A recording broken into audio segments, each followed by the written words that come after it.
नगे च सुरेंद्रे च कौशिके पाद संस्पृशि निर्विशेष मनस्काय श्री वीरस्वामिने नमः। आर्हत वाङ्मय में कहा गया है, नाणेन जानई भावे दंसनेन उसद्दहे चरित्रेण निगिन्हाई तवेन परिशुद्धई। चार शब्द हैं, ज्ञान, दर्शन, चारित्र, तत्व। ज्ञान से पदार्थों को आदमी जानता है, दर्शन से श्रद्धा करता है, चारित्र से कर्म के आगमन को रोकता है और तपस्या से आत्मा का शोधन करता है। ज्ञान एक पवित्र तत्व है। हमारी चेतना में अनंत ज्ञान है, स्वाभाविक रूप में है, पर वह सारा ज्ञान अभी प्रकट नहीं है। थोड़ा ज्ञान सामान्य आदमी का प्रकट होता है, बाकी ज्ञान आवृत रहता है। अज्ञान से कह दें, ज्ञानावरणीय कर्म से कह दें, आवृत रहता है। ज्ञान अध्यात्म विद्या का भी होता है और लौकिक विद्याओं का भी ज्ञान होता है। आज कितने स्कूल, कॉलेज, यूनिवर्सिटीज और भी कोई विद्या के उपक्रम विश्व में चलते हैं। कितने विद्यार्थी वहाँ पढ़ते हैं, कितने पढ़ाते हैं, कितने मैनेजमेंट संभालते हैं और ज्ञान का आदान प्रदान भी होता है। लौकिक विद्याओं का ज्ञान है, भूगोल, खगोल, साइंस है, मैथ्स है, सामाजिक ज्ञान आदि आदि। अनेक भाषाएं, अंग्रेजी, गुजराती आदि लोकल भाषाएं, हिंदी, कितने भाषाएं भी पढ़ाई जाती होंगी। तो इस ज्ञान का भी अपना महत्व है। इसके साथ अध्यात्म विद्या का ज्ञान भी विद्यार्थियों को यदा कदा परोसा जाए, दिया जाए, उनमें आध्यात्मिकता का विकास हो सके, ईमानदारी, अहिंसा आदि अच्छे तत्वों का संस्कार उनमें उभर सके, आ सके, और कुछ योग, ध्यान, मेडिटेशन वो प्रयोग भी कराया जाए, तो संभव है विद्यार्थियों में चारित्रिक विकास भी, संयम का विकास भी हो सके। एक पक्षीय ज्ञान हो गया, भूगोल, खगोल आदि खूब जान लिए, पर दूसरा यह संस्कार वाला जो विषय है वो भी साथ में चलना चाहिए। यानी शिक्षा संस्कार युक्त शिक्षा हो। और जो शिक्षा संस्थान धार्मिक संस्थाओं से जुड़े हुए हैं, वहाँ तो संभावना आशा की जा सकती है भी अच्छे संस्कारों की बात भी हो सकती है।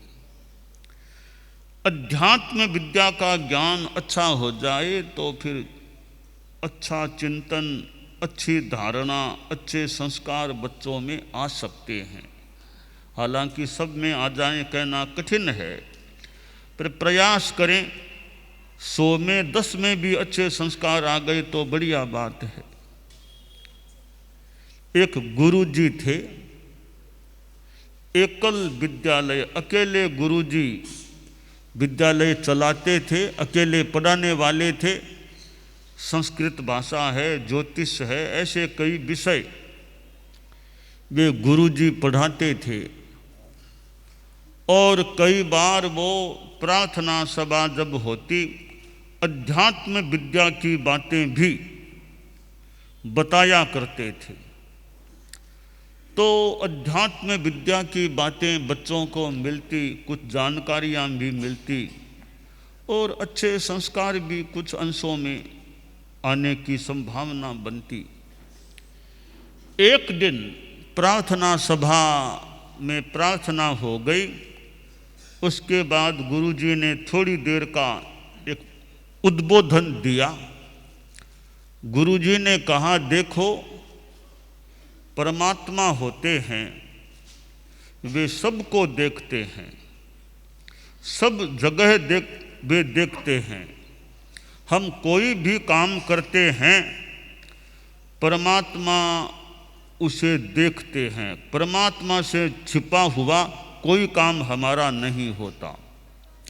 तो सब लोगों को, सब जगहों को, सब समयों में परमात्मा देखते हैं। हम परमात्मा से छिप कर के कुछ भी नहीं कर सकते, वे सबको देखते हैं।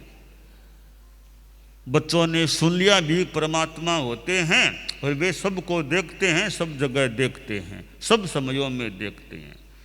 थोड़ी चर्चा, बच्चे थे तो बहुत ज़्यादा चर्चा नहीं की, थोड़ी चर्चा गुरुजी ने की। छोटे बच्चों में ज़्यादा इतना गहरा ज्ञान नहीं भी हो पाए तो थोड़ी सी बात बताई कि परमात्मा हमेशा सबको, सब जगह, सब समयों में देखते हैं।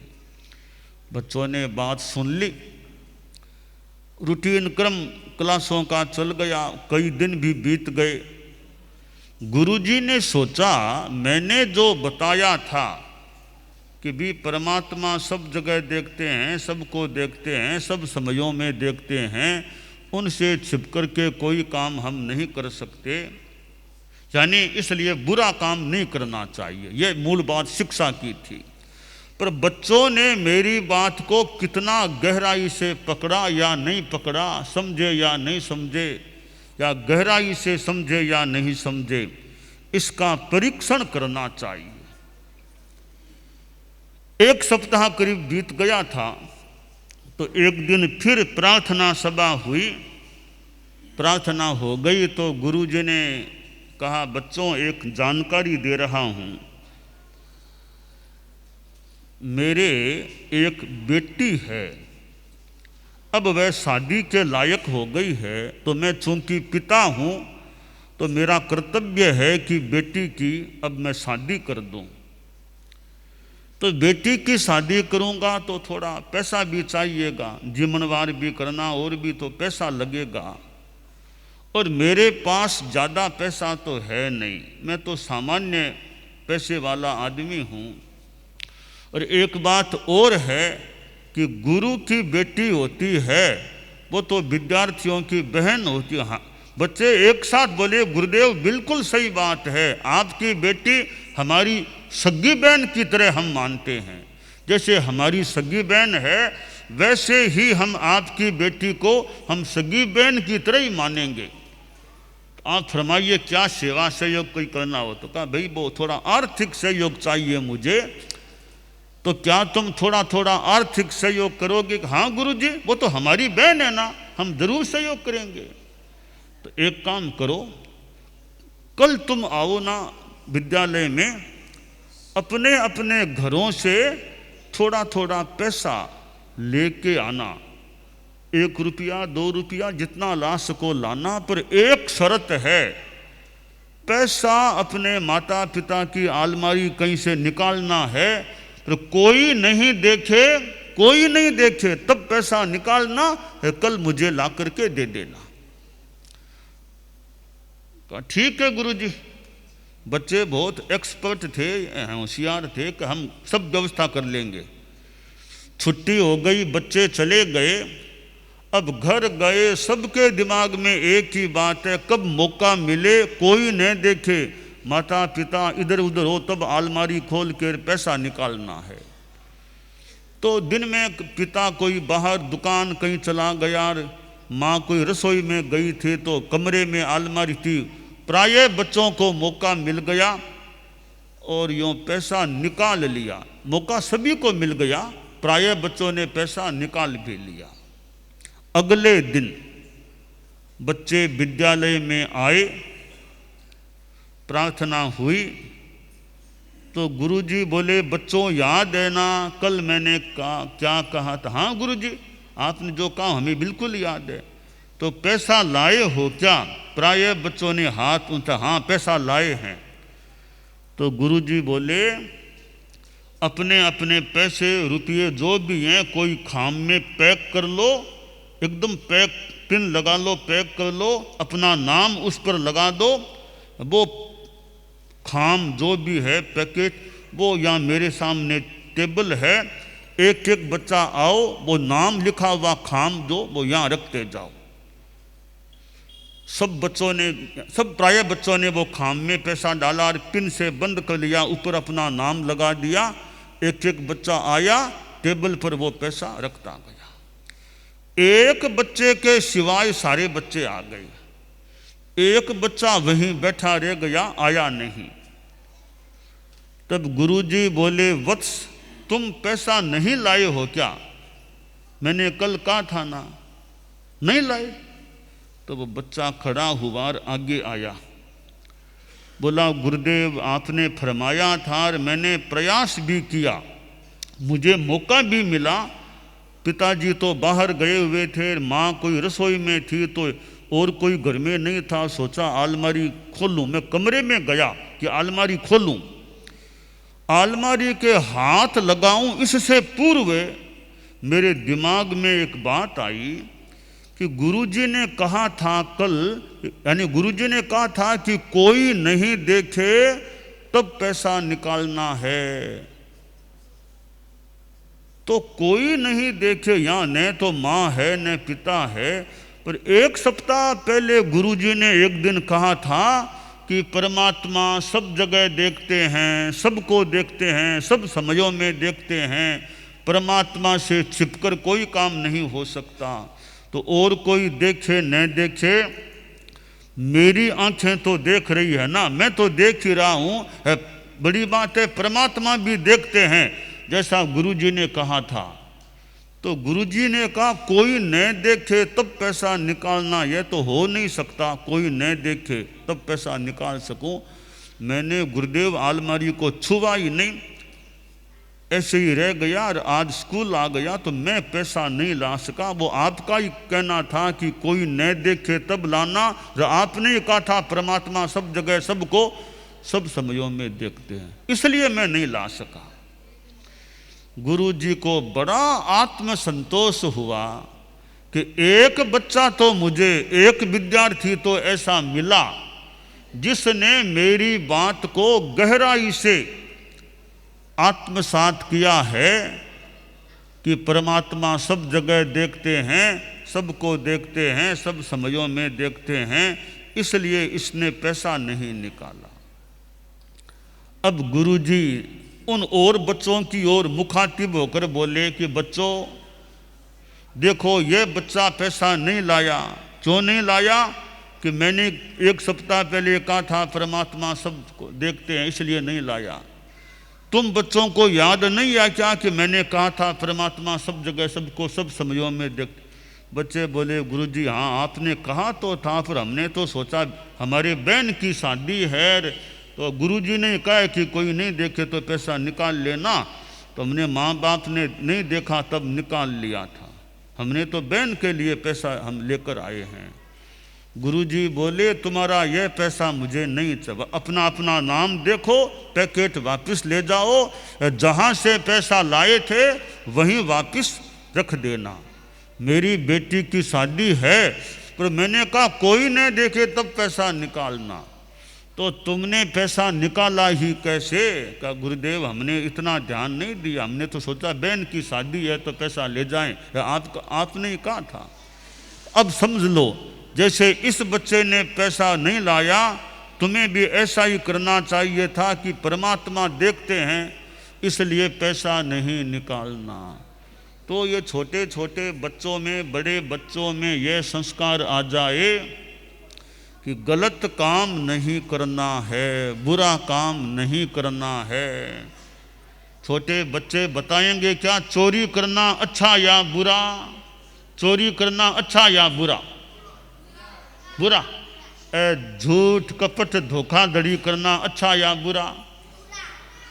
फालतू लड़ाई झगड़ा करना अच्छा या बुरा? तो बुरा काम करना चाहिए या नहीं है? नहीं करना चाहिए।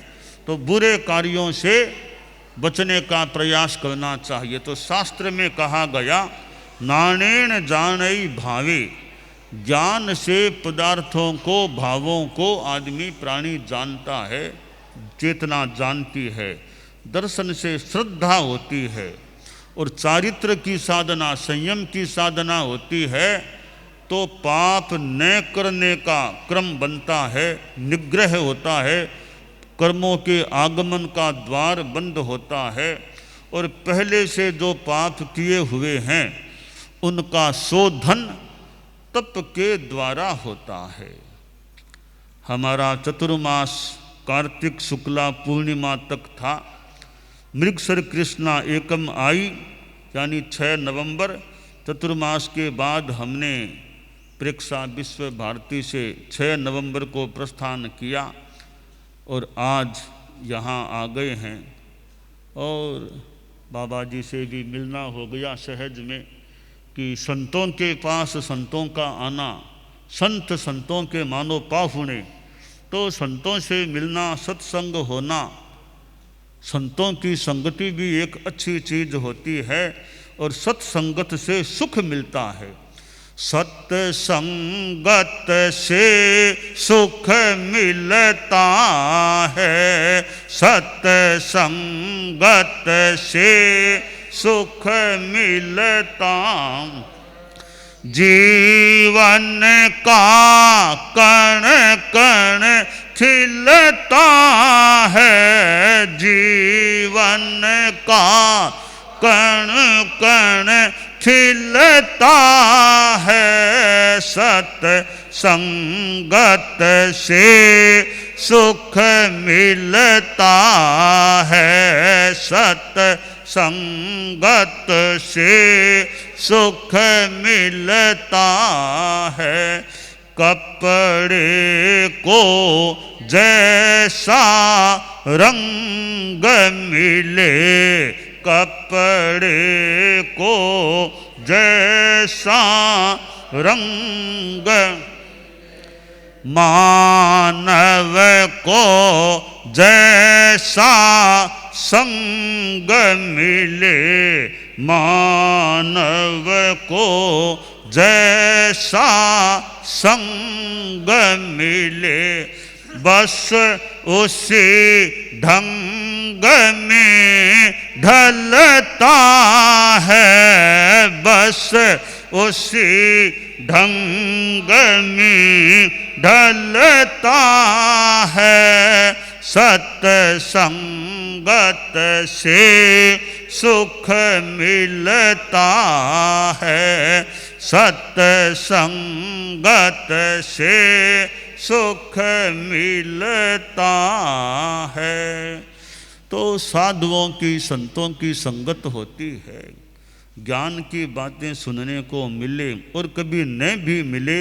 साधु जो संयमी है, तपस्वी है, उसके शुद्ध साधु के दर्शन हो जाए, वो भी बहुत अच्छी बात है। तन कर मन कर बचन कर, देतन काहू दुख, तुलसी पातक झड़त है, देखत बाको मुख। जो साधु महात्मा संत तन से, मन से, वचन से किसी को दुख नहीं देते, ऐसे अहिंसा मूर्ति साधुओं के दर्शन करने से भी दर्शन करने वाले का पाप झड़ता है।